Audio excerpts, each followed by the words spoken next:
All right.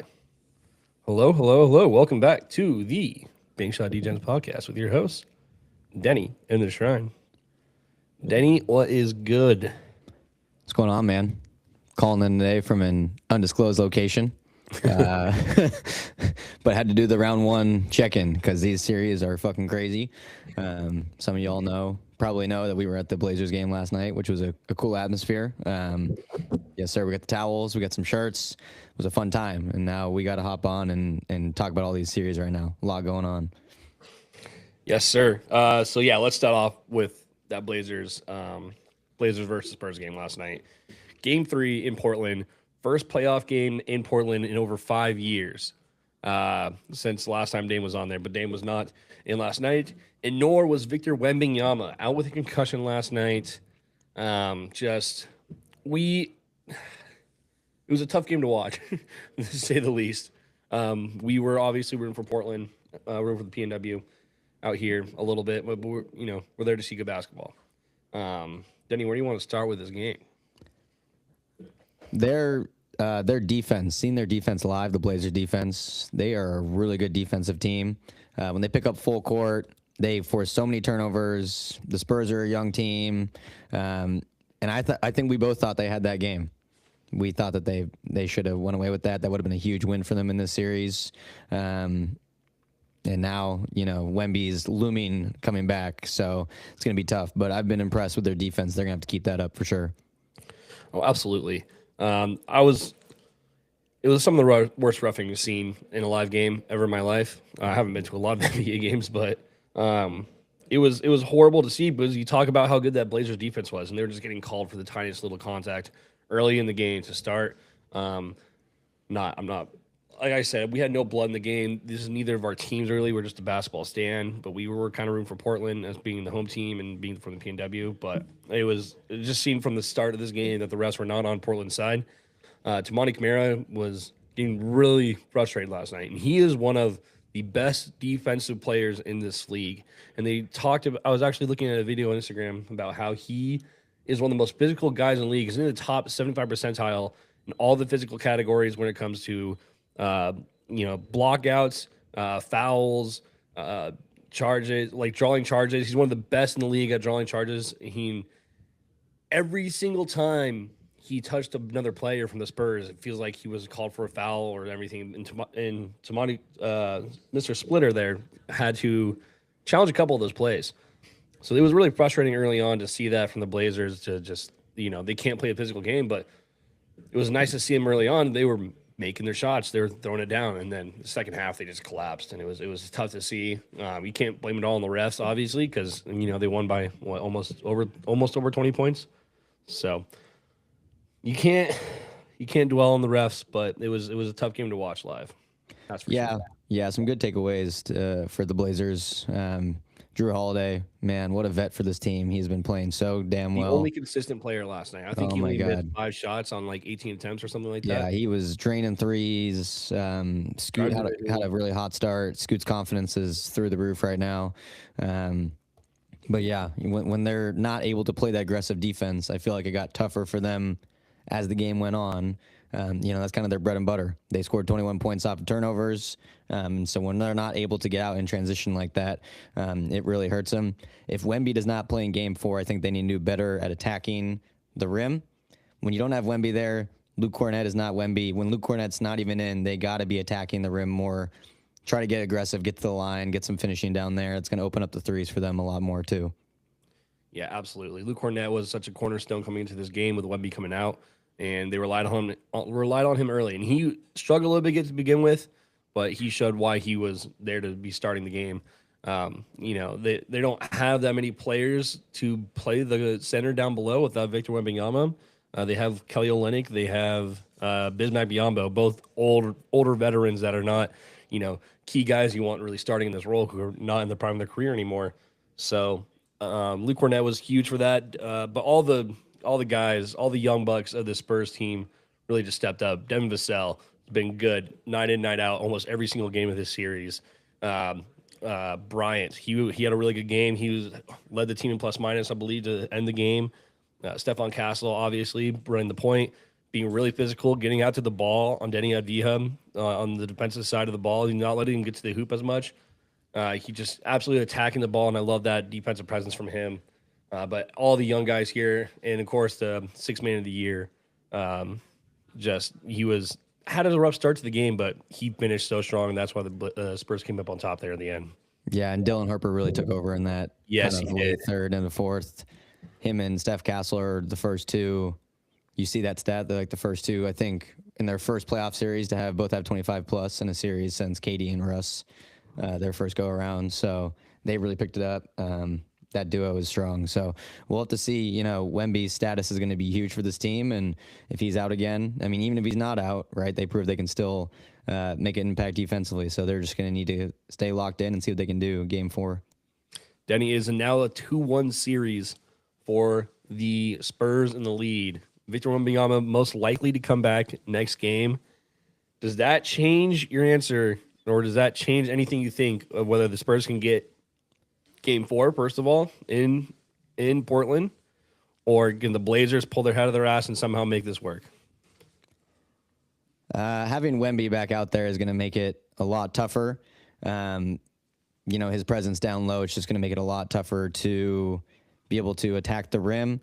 And something we saw last night, too, is just the second chance opportunities they were able to get with only Cornette down there or him not down there. I still want to see that matchup between Clingan and Wemby. That's a really solid matchup. Clingan is very aggressive. He got in foul trouble early, so he was having to kind of step back a little bit. But Wemby coming back for Game 4 with the momentum that they just got, it's going to be tough for these Blazers to be able to kind of stay keen and locked in right now. Kind of leading, if Wemby's back, kind of leading towards the Spurs, but we'd love to see the Blazers put up a fight. Now, does it change your answer if I told you there is a chance that Damian Lillard returns for Game 4, possibly Game 5 as well? That would 100% change my answer. I thought he was going to play Game 1. Just kidding. He wasn't going to play Game 1. But, I mean, yeah, if Dame were to come back, wow. First off, that would just be unreal. I could only imagine how electric Moda Center would be. It was crazy last night. I couldn't even imagine if Dame were to play. I think that would change my answer. If they were able to have Dame, I could see this series going 6 or 7. That's just the impact he has for this team. My only question is Dame has not played a single game with this entire team this entire season. It's true. It's very different. He's not played with these guys at all. And Denny's been running this team. Denny had his struggles last night. He did. But it'd be interesting to see how Tiago Splitter will run this team if Dame comes back.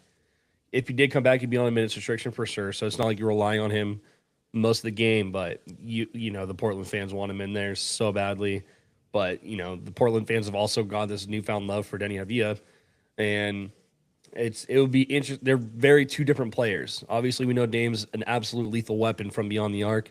And the reigning 3-point champ this year, fun fact, even though he has not played a single game. Crazy. And it'll be interesting to see if they can play a role where they have Dame and Denny at the same time and who's going to run the ball.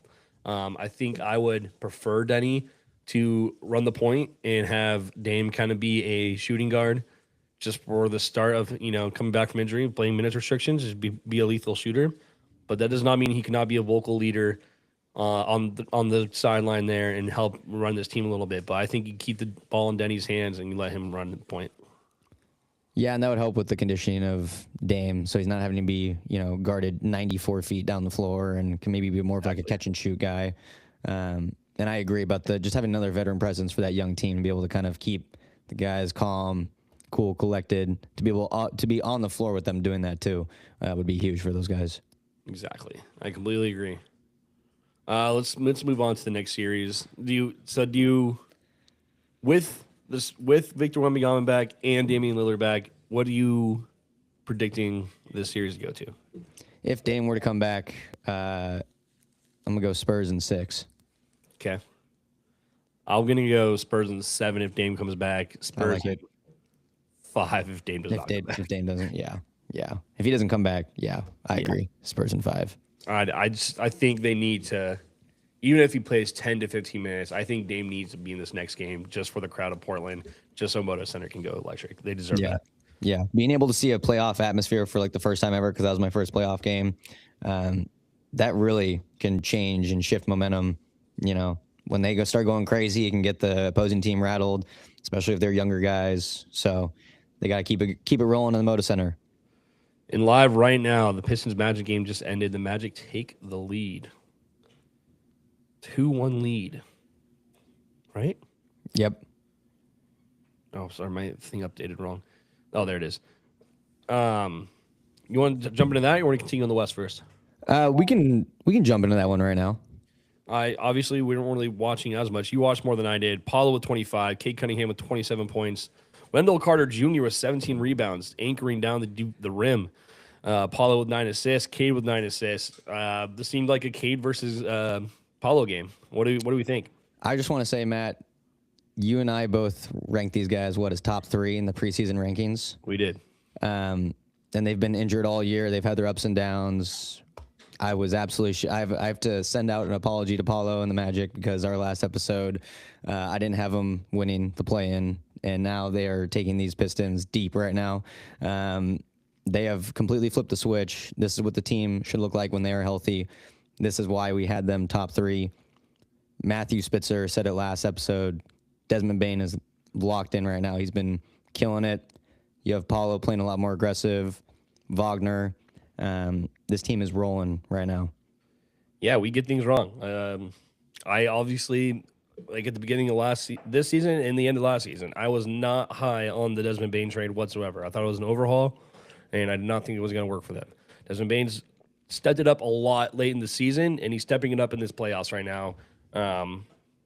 It's weird to see the collapse of this Pistons team. Not going to lie. They're the number 1 seed all year in the East. And they're just not showing, even though Cade is back. I know they missed some time with Cade, but Cade, they're fully healthy right now, and they're missing a lot. Yeah, Cade had a tough time today. I think the Blazers. Wow, the Magic being fully healthy also shows the potential they have on the defensive side. Both these teams are really good at defense, but they've collapsed fully on Cade. They've taken Duren out of the game. They're making these other guys have to make shots. And so it's been really impressive. One thing, too, I think about the Magic is when Paulo and Franz are being aggressive, attacking I watched this whole game. The Pistons could not stay in front of Paulo or Wagner, and so they blow by their defender. The defense has to collapse and help. They're finding the guys that are open. Guys are hitting threes. Bane, Suggs had a really good game. Anthony Black hit some shots. Jamal Cain hit some shots. So the whole team is playing really well right now, and I think the physicality and just the overall play from the Magic kind of shocked the Pistons a little bit. They took game 1. Game 2, they did a lot better defensively in that second half, but I think they're kind of on their heels right now. They're kind of taken aback by this team, but like I said, begin this little segment, we had them as a top 3 team in the East, and they are playing it like it right now. They do not look like an 8 seed. No, they do not. Big question, do the Magic pull it off? Do they defeat the number 1 seed in the East? Or do you think this series is not done yet? I don't think the series is done yet, but the physicality is huge for this team right now. I don't know. Even in game 2, first half of it, the Magic looked like they were going to take it, and then the Pistons went on a 30-3 run in the second half, which then the game was over. But right now, we know how good Cade Cunningham is. He is the leader of this team. They are really making him work for his shots. They're making him turn the ball over. And so when you take Cade out of the game and you got to trust the other guys, it's really hard for this Pistons team to be successful. So we'll see. Game 4 is going to be again in Orlando. The Magic play really, really well at home. They already stole one in Detroit. It's going to come down to how Cade can respond in game 4. Absolutely. Detroit's been the most physical team all year in basketball, and Magic's just playing their own game against them. And they figured that out. And they know they have to be physical against them if they're going to be doing that. So, Matthew Spitzer is watching from work. Thanks, Matthew. Oh, I love that I can see the comment right there on the screen. Let's go. Thanks, Matthew. Yeah, I don't know. The Magic look really, really good right now. So We'll see how the Pistons can respond. I will say Asar Thompson is playing really, really well right now on both sides of the ball. I think he saved him. This game would have been a lot worse if Asar wasn't playing how he was today. Absolutely. So we'll see how Cade responds game 4. But this is a series. This is probably the most physical series we got right now. Absolutely. You want to go back into the West? Let's go to Nuggets Timberwolves. Minnesota now has a 2-1 lead. Our Seattle man, Jaden McDaniels, absolutely exposed Denver. Talking shit and backing it up. Interview, and he's backed it up. Oh my God. Backing it up. Absolutely just calling out how bad defensively some of the people are on this team. And, they proved it. Not only did they prove it once, they proved it twice. They can beat them. They're exposing them everywhere they can, and that's 2 straight games for Minnesota now. So Nuggets are in trouble. yeah, Nuggets are in trouble. I've talked about the Wolves being that up and down team all season. I talked about AG flipping that switch. They have flipped the switch by 1,000. And I think this is a rivalry. These teams hate each other, and I think that gives them extra motivation. But game 3 was a disaster for the Nuggets. The Wolves dominated that whole game. They were spreading the wealth. Everyone was playing really, really well. they kept one of the best offensive teams to under 100 with 96 points. I hate Gobert, but he's been playing so well against Jokic. Jokic cannot hit a 3. He hasn't been able to hit a 3 for probably the second half of the season. Ayo Dosunmu was one of the greatest additions, I think, for a team to be that backup point guard for them, or even just be a point guard for them. They don't really have that. So he's been huge. Nuggets are in trouble. AG is hurt. I don't really know even if AG comes back, he's not going to have that explosiveness. 25 points for Ayu. Yeah, he played really, really well. That whole team, DiVincenzo was playing well, and I don't think it's 100%. Yeah, everyone's been playing well. So Julius Randle, Naz Reid. He only had 5 points, but his presence is more than just points. So yeah, Nuggets are in trouble.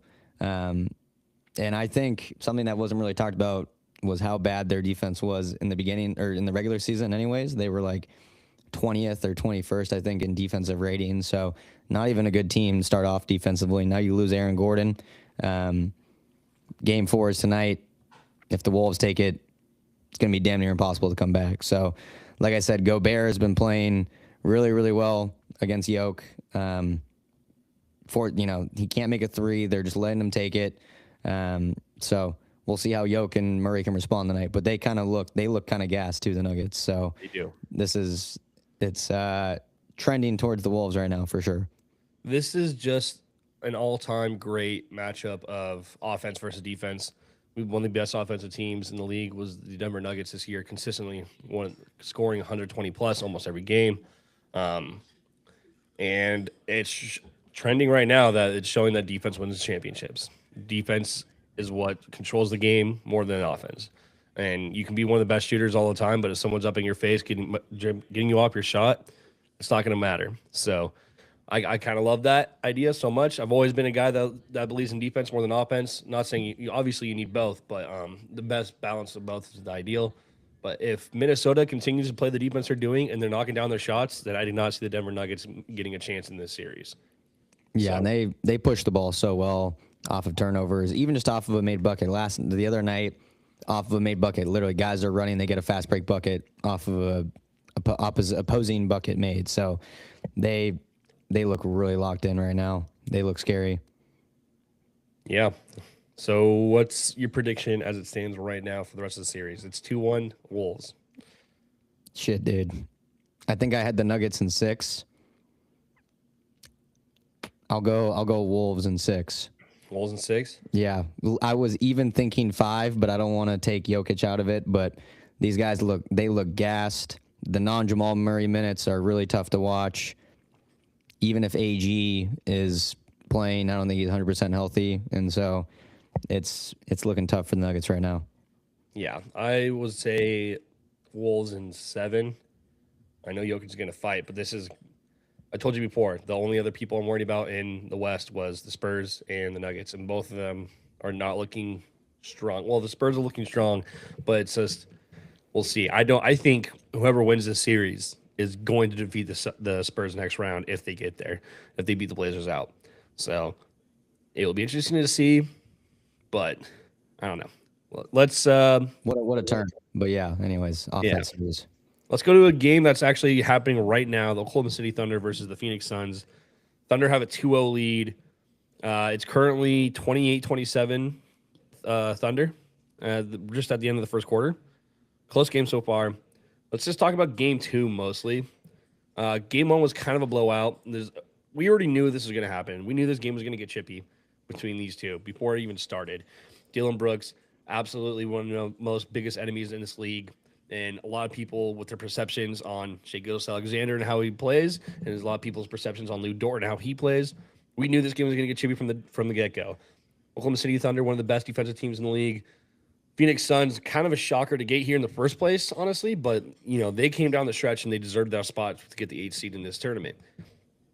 Game two was one of the most chippiest games of the playoffs. Yeah. I will not be biased here. That was some of the worst roughing I've seen other than last night. The roughing was absolutely horrible. Devin Booker should not have gotten technical. But despite all that, the Suns still had 20-plus turnovers, and they still could not just get it done. Devin Booker did not have a good game. They relied on Dylan Brooks in the third quarter, who got up to 30 points. He had like 20-plus points in the second half. He was doing it all by himself. Role players were just not doing anything.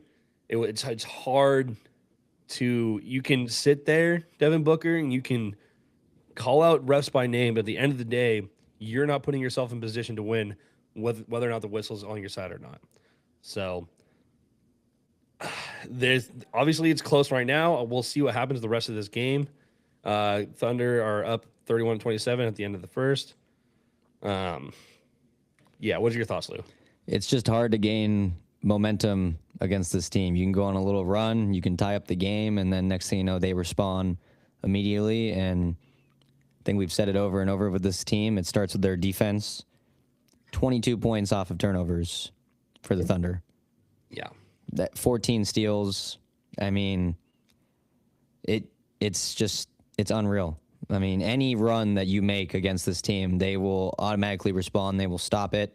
We'll shut it down. They will shut it down. It's really hard to gain momentum against this team, and they just stay so calm, so cool. Starts with their MVP. It's really hard to gain any momentum against this team right now. Absolutely. I will say I'm very worried about J-Dubs. The guy cannot catch a fucking break. Don't know how long that's going to be. Hoop in the beginning too. Yeah, he had some really tough finishes in that. He was playing really, really well. Yeah, so I'm a little worried about him, but it's just hard against this team. Yeah. Props to Dylan Brooks. Yeah, he's been scoring. They've been just shutting down Book, but I guess he had 23 shots, 30 on 23. So yeah, I don't know, but it's hard to play against this team. Mm-hmm. Currently, right now, Devin Booker has 7 points. Shai has 9. Brooks has 2 rebounds. Alex Caruso has 2 rebounds. Lou Dort with 3 assists. Devin Booker with 3 assists. So lots of game. Isaiah Joe's out. Jalen Williams out as well this game for the Thunder. Mark Williams is out for the Suns and Jordan Goodwin.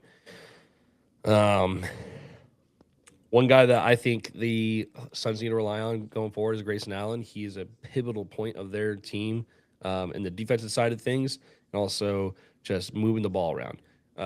He's always shown up for this team, and I think if they're going to do anything, you gotta get Dylan Brooks for one off of Shai, because his ego is getting in his way of his defense, and I think Grayson Allen should be taking the assignment of Shai, or I would say J-Dubs, but J-Dubs is not obviously playing right now.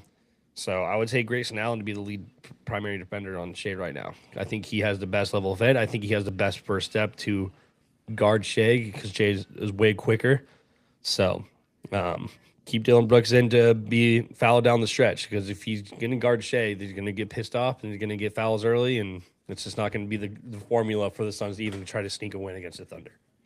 Yeah, they need to get other guys going, get it off of Book. If other guys can start scoring, Green, Allen, Brooks, the defense is going to have to focus more on those guys, and it's not just going to be all on Book. Can give Book more opportunities. I just saw the Thunder just finish the first quarter on 18-4 run. That's the type of stuff I'm talking about. In 3 minutes, Every time. also 3 minutes, 18-4 run, and it starts with their defense. So it's I don't know what you do against it. I don't know. I don't know. So where do you have this series finishing, Lou? It's 2-0 lead for Oklahoma City. You know, I think the Suns will steal 1, but I have Thunder in 5. And that's just hopeful that the series will go longer, but part of me is thinking they're going to get swept, but maybe some act of God, they can stay in it and Thunder in 5. Well, I'm going to crush your dreams and hopes, Lou. Thunder are going to sweep the first round for the third game in a row. So it's hard. It's hard to bet against that. It's hard to even argue against that. I don't know anymore. Third straight year in a row is actually a crazy feat too. So of what? Of sweeping in the first round? Sweeping in the first round. God. Swept the Pelicans 2 years ago. Swept the Grizzlies. It was the Grizzlies last year. That was a joke of a series. That was a joke of a series. That was a absolute joke of a series. And now the Suns. So this one's been a lot more entertaining than the previous two. Yeah, it has. But there's no signs that points me to think the Suns are going to win today or in 2 days from now for Game 4. So yeah, obviously there's plenty of game left. Only the first quarter done. I know. We'll come back to that. Yeah, maybe they'll get a game. Maybe they'll steal a game in Phoenix. We'll see. We'll see. All right, let's finish out the West with Lakers, Rockets. I'm gonna let you go first. You let me go first? I'm gonna let you go first. I'll be honest. I'm the first to say that I was wrong. I did not think the Lakers were going to get this done, and for some reason, I don't know. For me, I can't tell if the Rockets are just shooting themselves in the foot, or if the Lakers are actually stepped up like really good. I feel like it's a good mix of both. I went into this series saying the Lakers have zero depth. I don't know how, even if LeBron scores 30 points, I don't know how they're going to win these games. And yet they have not lost one yet. The Thunder and the Lakers are the only ones to not lose a game so far in this playoffs. I just don't understand it. So I don't get it. Obviously LeBron's been amazing. You talk about role players for this team. I don't understand. Marcus Smart been stepping up like crazy. LeBron James 13 rebounds, 29 points last game. Alperen Sengun finally stepped up last night, but it went to OT and LeBron went to OT and they just freaking dominated that. So I don't know. I'm so wrong, and I really hope the Rockets get a win here. I really do. I don't know what they're doing. I don't know what they're doing. No KD last game, right? So go ahead, Lou. I don't have much thoughts on this. I'm wrong, and it's shooting me in the foot. Did I say Rockets in 4? Maybe I said 5. I can't remember. You what I definitely said. not say 4. You didn't say 4 for anybody. Yeah, I don't think I have a couple of stats I just want to read off before I get into it. Yeah. Game 1, the Rockets took 93 shots. The Lakers took 66. 33 threes from the Rockets, 19 from the Lakers. Game 2, the Rockets took 89 shots. The Lakers took 72.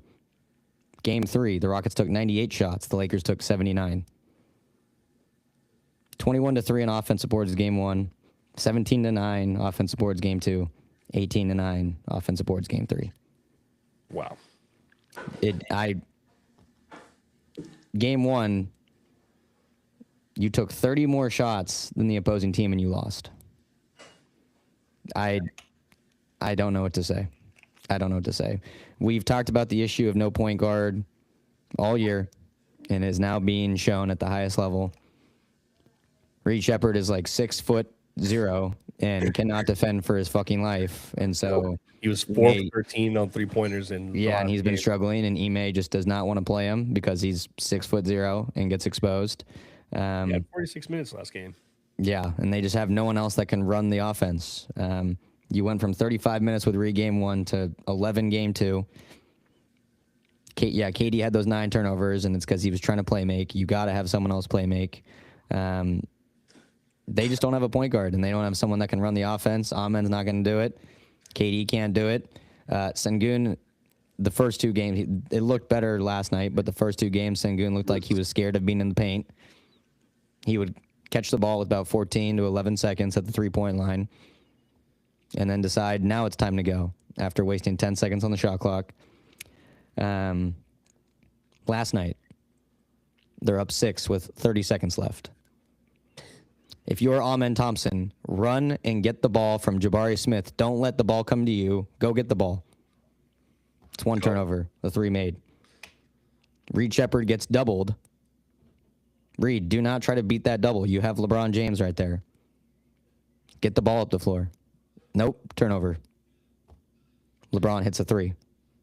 LeBron James at 41 years old is unfucking real right now. Unfucking real. And the Rockets just look atrocious. Ime's getting out-coached by J.J. Redick. All I really wanted to highlight was those stats. You're getting 20 to 30 more shots than your opposing team, and you're losing. I don't know. They're getting absolutely no help from the bench. No. 0. 3 points, 3 bench points last night. Yeah. 3. No. 2 from Clint Capella. Yeah. 1 from Jayshawn Tate. Yeah. DFS was the complete bust of what I was hoping for a perfect 3-and-D guy on this team. Tari Eason, only 5 points as a starter. Tari Eason cannot score. Nope. I don't know.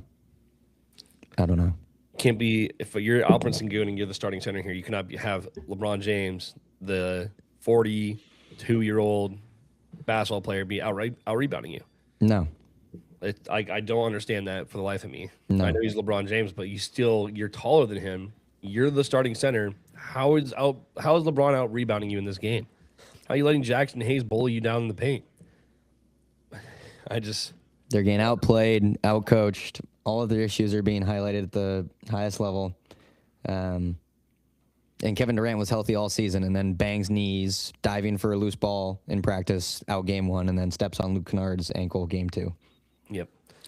But shout out to the Lakers guys. Got to give a shout out to the Lakers, though. Yeah, Rui they've been playing Hachimura. great. Rui's been playing great. Your Japanese brother, My Japanese brother. one of my favorite Zags. He's been playing really good every game. And like I said, I'm a Rui fan. I did not expect him to do what he's doing right now with Luka and AR out. He's really stepped up. Marcus Smart, I already knew he was going to be a big part of this team. I thought it was going to be Huge him. veteran LeBron. presence. Yeah, huge veteran presence. Luke Kennard. He did not do as great last game, but he has been there time and time again to help on everything.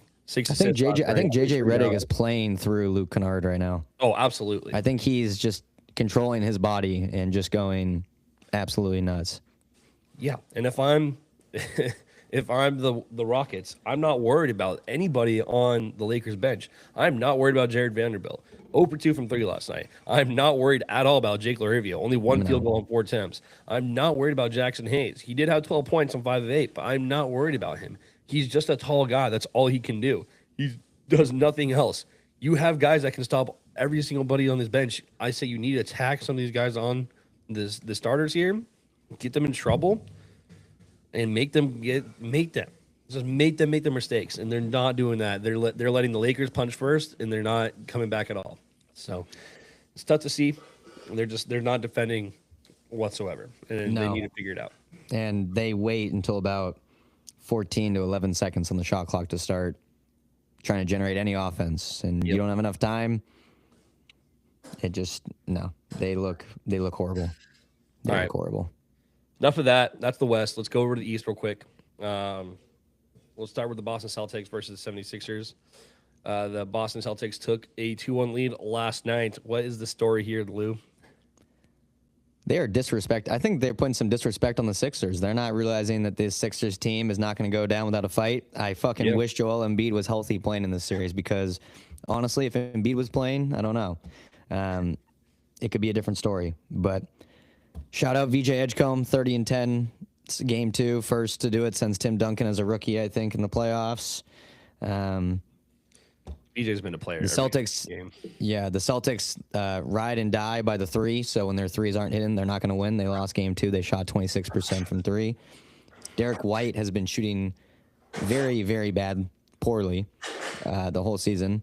So we'll see. That game came down pretty close last night. PG looked like really good version of PG. Careless turnovers by the Celtics. Celtics are not playing any good paint defense. They got 40-plus points scored in the paint by the Sixers last night. I don't think this series is over yet. I think they are surprising the Celtics a little bit. We'll see. Tatum had a couple of clutch threes last night. One thing to note is Tatum has been assisting the ball very well recently.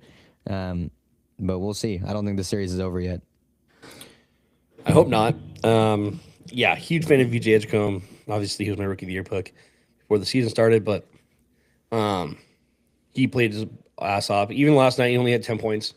But I think he just missed some shots. He was still getting the shots off. Like, he could have had a 17 lot field goal more. attempts. Yeah, he still could have had a lot more. Missed off his trap. But he still had 5 assists, 10 rebounds. Yeah. He's still a really good contributor. Love seeing Kelly Oubre being a good contributor to help out Tyrese Maxey here as well. But playoff P is back in full form. Playoff P was looking impressive last night. He was looking impressive. Yeah. He was. Only 18 points. But Tyrese Maxey cannot simply just do this all himself, and that's why I completely agree. Wish Joel Embiid was here, sadly, as much as I don't love the guy. Yeah. But he makes a true difference, and he really helps out this team. There's not much they can do. Adam Bona being the starting centers, he had some really good flashes throughout the season, but he's not doing much. And Andre Drummond's coming off the bench scoring 12 points. It's tough. It's tough. They're just, the Boston Celtics are so much deeper. They're just so much deeper, and that's what's gonna win them in this series. So I think the Sixers can take another game.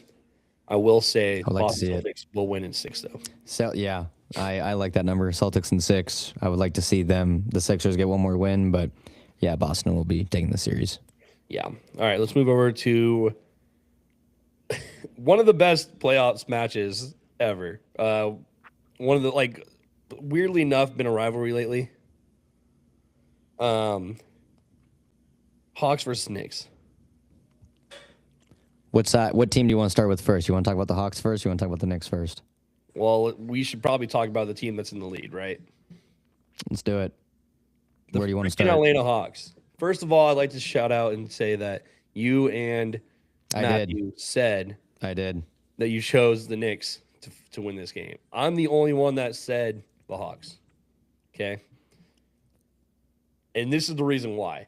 CJ McCollum is freaking back. I'm so excited to see him just going off.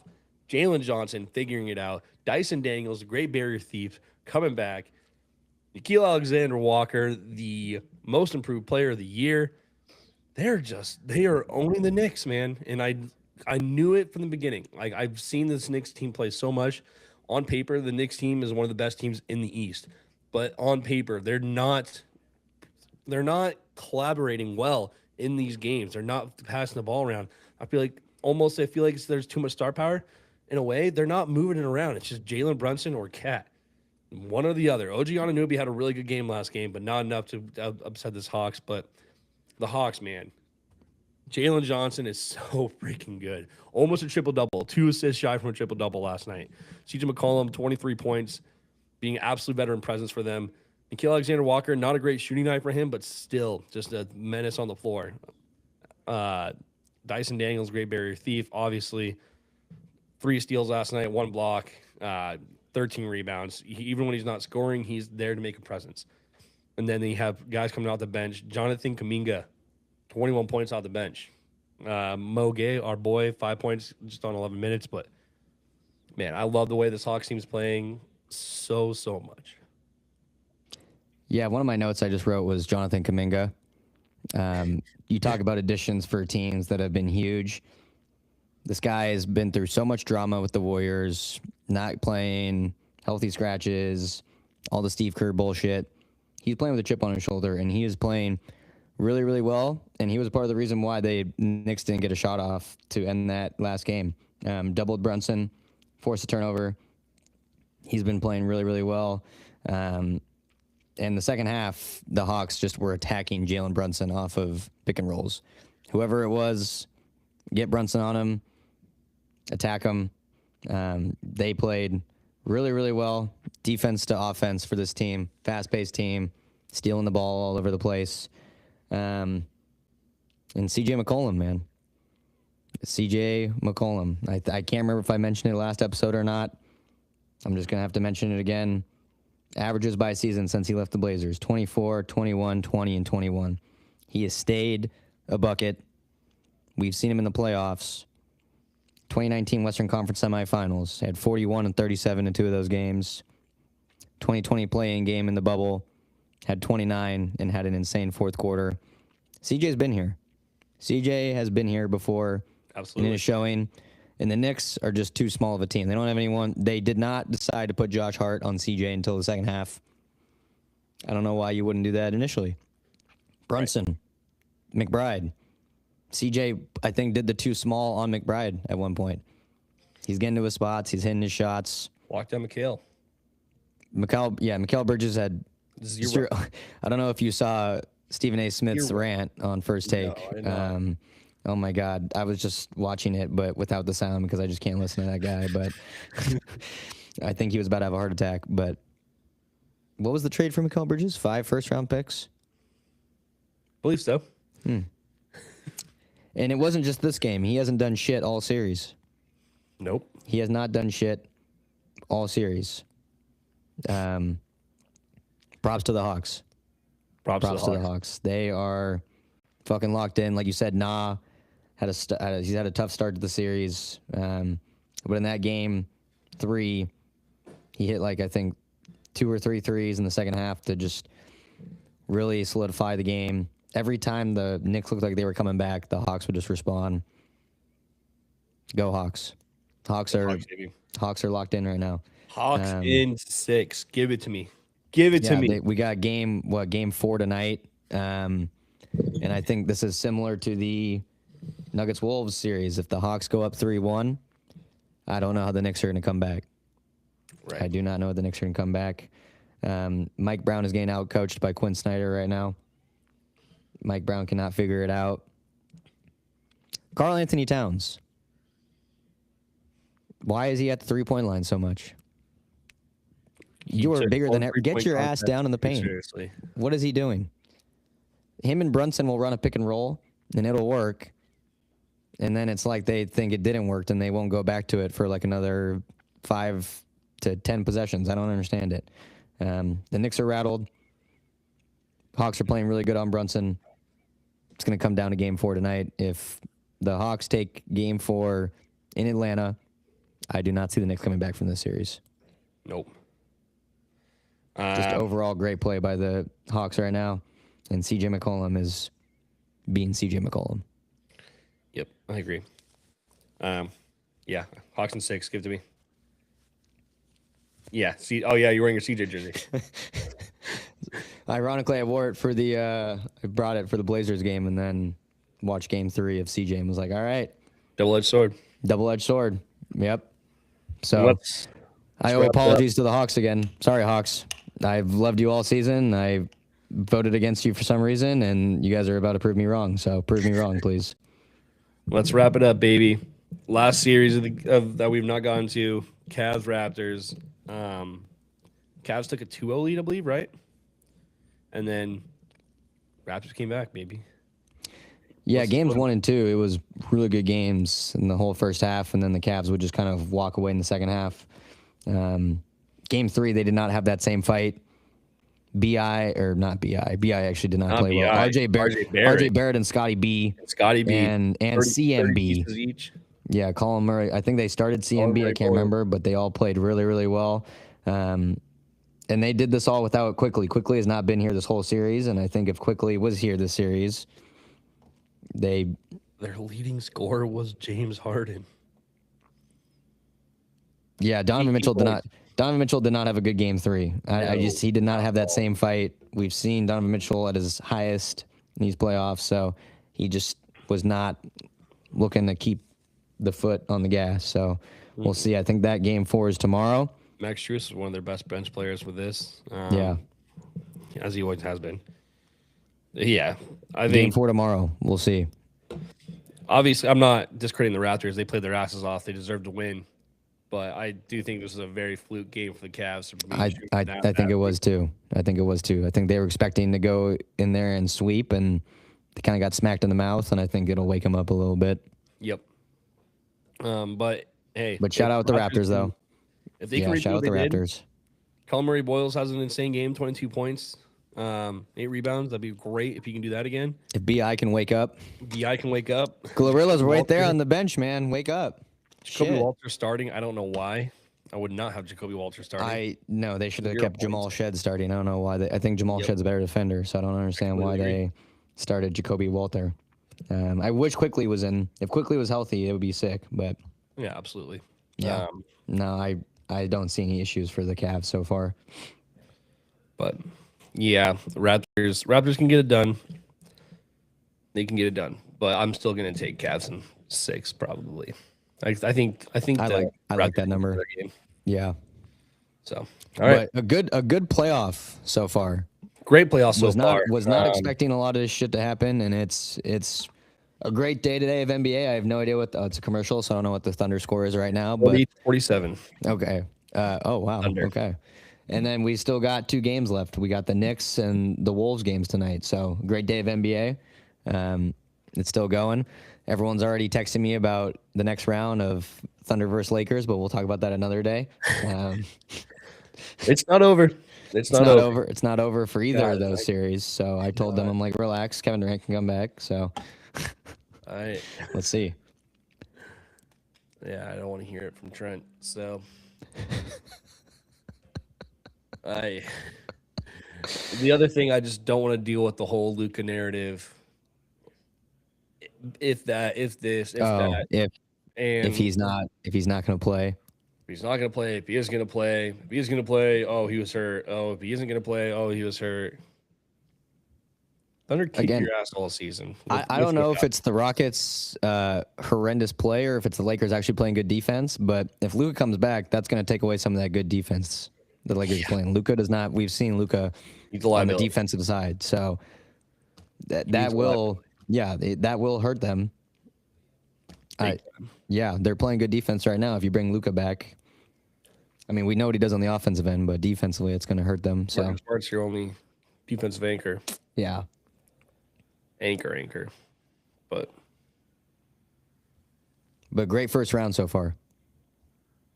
Was that a Cardinals home run? Was that? Shit. For those who are watching the Mariners game right now, I don't know what the hell is going on either. Too many things going on. Hawks traded back again, so now they have 2 more picks this draft. The NFL draft's going on. We got baseball going on. We got NBA playoffs going on. We got Stanley Cup playoffs going on. It's amazing as a sports fan. It's a great time right now. Trying to do. There's just so much. Anyways, we'll end up with that. Keep posted. I know I've not really. You can go look back and see our live videos on YouTube. I've not really edited any episodes, so none of this has been on Spotify yet. I have not been available other than recording, so I will do my best, maybe tomorrow or something, to get that done. But in the meantime, keep listening, keep tuning in. I appreciate it. Big Shot Defense is back. We're fucking back, baby. Back. We're trying to get consistent, but we're just excited for NBA playoffs. We finally got to go to see our very first NBA playoff game live. Hopefully the Blazers do better when we're not there. But yeah, with that, bank is closed.